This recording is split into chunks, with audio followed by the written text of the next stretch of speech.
If you look at how I was underwriting in March 2022, what I was paying for a property on a dollar for dollar profit basis, and what I'm paying today, that number is 37% lower. So in 20 months, the price of multifamily has plummeted by 37%.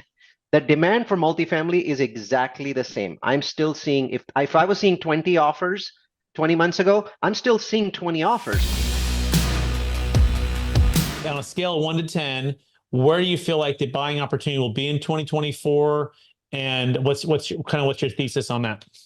Well, again, I like to do, I'm going to share a little bit of math with you, right? So the peak of the market, whether it's single family or multifamily, was either March or April of 2022. That's when interest rates really started to bite and things started to go downwards.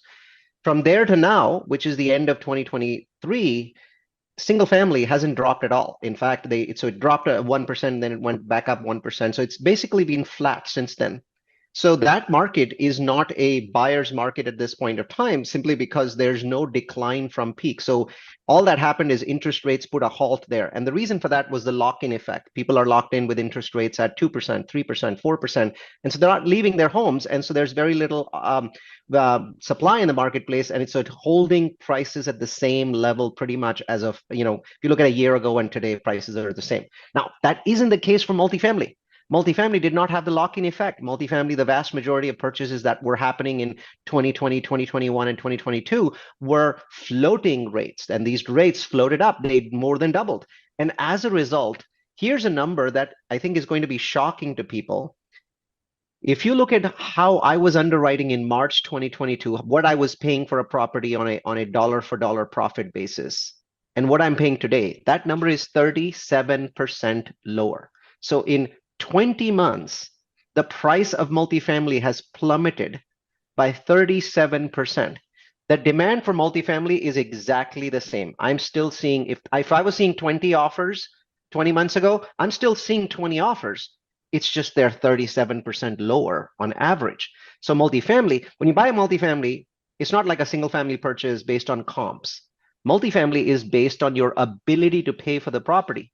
And so today, banks are going to give us roughly 37% lower loan because our ability to pay for the property has reduced because the property has a bigger mortgage. Interest rates have more than doubled.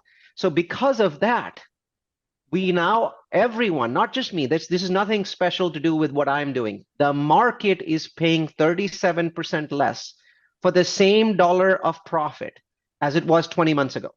That is an absolutely astonishing thing that no one is writing about. I don't see it in there. I see all of the single family stuff, but why aren't people saying, hey, multifamily is 37% cheaper, right? And this is happening at a time when, and this is my most important, my most key message is this.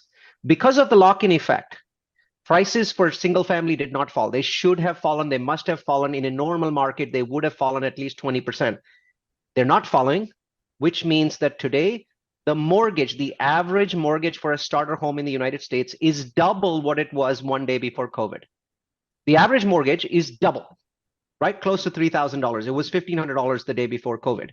And so now people, what happens to all those people that cannot make that jump from the $1,500 to the $3,000?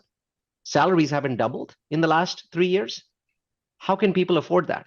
Well, this has created a bunch of new higher income tenants.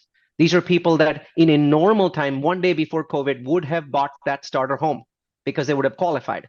Today, they need to earn twice as much to qualify. They're not qualifying. 8 million families with incomes in the 60 to 90,000 range are now tenants, but they don't want to live in apartments. They want to live in a home.